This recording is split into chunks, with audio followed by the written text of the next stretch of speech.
लेकिन तुम उस लायक नहीं हो, कोई रिश्तेदार नहीं है। और तेरे को शर्म नहीं आती झूठ बोलने में? भरतपुर में रह रही है, हम शिवपुरी में रह रहे हैं, हम तेरे यहाँ क्या क्या बिगड़ डालेंगे?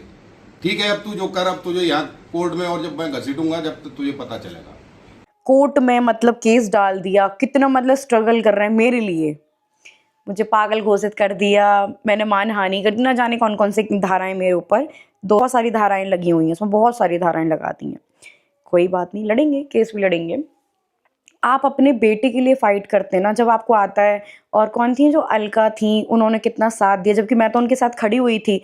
फ्रेंड्स, जो बाप अपने बेटे के गुनहगारों को खोज नहीं सकता, उस बाप ने अपनी बहू पे इतनी सारी धाराएं कैसे लगा दी। मतलब ये सुनने में कितना ज़्यादा आश्चर्य लग रहा है ना दोस्तों, कि जिसके दोनों बेटे चले गए उसको कोई फ़र्क ही नहीं पड़ा।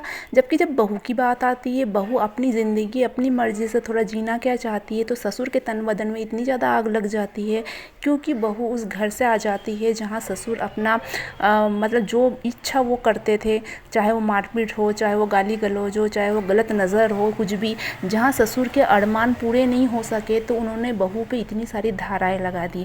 मतलब एक कमज़ोर औरत पे इतनी सारी धाराएं लगा के ससुर जी साबित क्या करना चाहते हैं। यही चीज़ अगर थोड़ी बहुत राजवीर के केस में दिखाई होती तो कम से कम आज ये तो पता चलता कि राजवीर के साथ आखिर हुआ क्या था, और राजवीर की आत्मा को भी शायद थोड़ी बहुत शांति मिल जाती कि घर वालों ने कुछ तो करा उनके लिए, कुछ तो किया। पर एक अच्छा खासा भला इंसान इस दुनिया से चला गया, उसके पैसों पे उसी के पिता ऐश कर रहे हैं, उसी के पिता ऐश कर रहे हैं। अपनी बहू को भी निकाल के फेंक दिया, ना कुछ दिया, कुछ भी नहीं। एक बाहर की लड़की को घर में लेके आ गए और उसके ऊपर से सपना के ऊपर इतनी सारी धाराएं लगा दी।